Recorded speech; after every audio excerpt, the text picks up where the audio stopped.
ഒരു കാട്ടുപന്നിയെ കറി വെച്ചാലോ? നമ്മുടെ നാട്ടിൽ ഇല്ലീഗലായിട്ടുള്ള ഐറ്റമാണ് ഇത്, കാട്ടുപന്നി. പക്ഷേ UK ഈ സാധനം ലീഗലാണ്, നമുക്ക് വാങ്ങിക്കാൻ പറ്റും. അപ്പം അങ്ങനെ കിട്ടിയതാണ് ഈ സാധനം. എന്തായാലും കറി വെച്ച് നോക്കാം.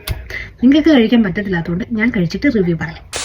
ഇത് ശരിക്കും നമ്മുടെ നാട്ടുപന്നി പോലൊക്കെ തന്നെയാട്ടോ ഇരിക്കുന്നത്. ഇറച്ചിയിൽ വ്യത്യാസമൊന്നുമില്ല. ഇതിൻ്റെ തൊലി എന്തോ കരിച്ചിട്ടുണ്ട്. എന്നാണെങ്കിലും നമുക്കിത് ചെറിയ ചെറിയ കുഞ്ഞ് പീസാക്കി മുറുക്കിയെടുക്കാം. എന്നിട്ട് നാട്ടുപന്നി പോലല്ല, ഈ പന്നിക്ക് ഇതിൻ്റെ തൊലിക്കൊരു ഇച്ചിരി കട്ടി കൂടുതലാണ്. നോർമൽ പന്നി നമുക്ക് മുറിക്കാൻ എളുപ്പമല്ലേ, പക്ഷേ ഇതിൻ്റെ തൊലിക്ക് ഭയങ്കര കട്ടിയാണ്, മുറിക്കാനൊരു കുറച്ച് പാട്. എന്നാണേലും പന്നിയൊക്കെ ഞുറുക്കി കഴിഞ്ഞു. എത്ര തവണ കഴുകി വാരിയെന്ന് എനിക്കറിയത്തില്ല കേട്ടോ. എനിക്കൊരു തൃപ്തി വരുന്നവരെ ഞാൻ കഴുകി വാരിയിട്ടുണ്ട്. പിന്നെ ഒന്നും കൂടെ പറയുക, UK ഈ സാധനം ലീഗലാണ്. ആരും എൻ്റെ പേരിൽ എക്സൈസിന് കേസ് കൊടുക്കാൻ പോയേക്കരുത്, കാരണം ഞാൻ ആ നാട്ടിലേ ഇല്ല. ഇതിൻ്റെ പാകത്തിനുള്ള അത്രയും തന്നെ പച്ചമുളകും ഇഞ്ചിയും വെളുത്തുള്ളി എടുത്തിട്ടുണ്ട്. എല്ലാം ഇച്ചിരി ചേറി എടുത്തിട്ടുണ്ട്. എനിക്ക് സാധാ ബീഫിൻ്റെയും പോർക്കിൻ്റെ ഒക്കെ വേവ് അറിയാമെങ്കിലും ഈ വൈൽഡ് പോർക്കിൻ്റെ വേവ് എനിക്ക് എത്രയാണെന്ന് അറിയത്തില്ല. അപ്പം ഞാൻ വെറുതെ റിസ്ക് എടുക്കാൻ നിന്നില്ല. ഞാൻ സ്ലോ കുക്ക് ചെയ്ത് തന്നെ വേവിച്ചേക്കാമെന്ന് വെച്ചു.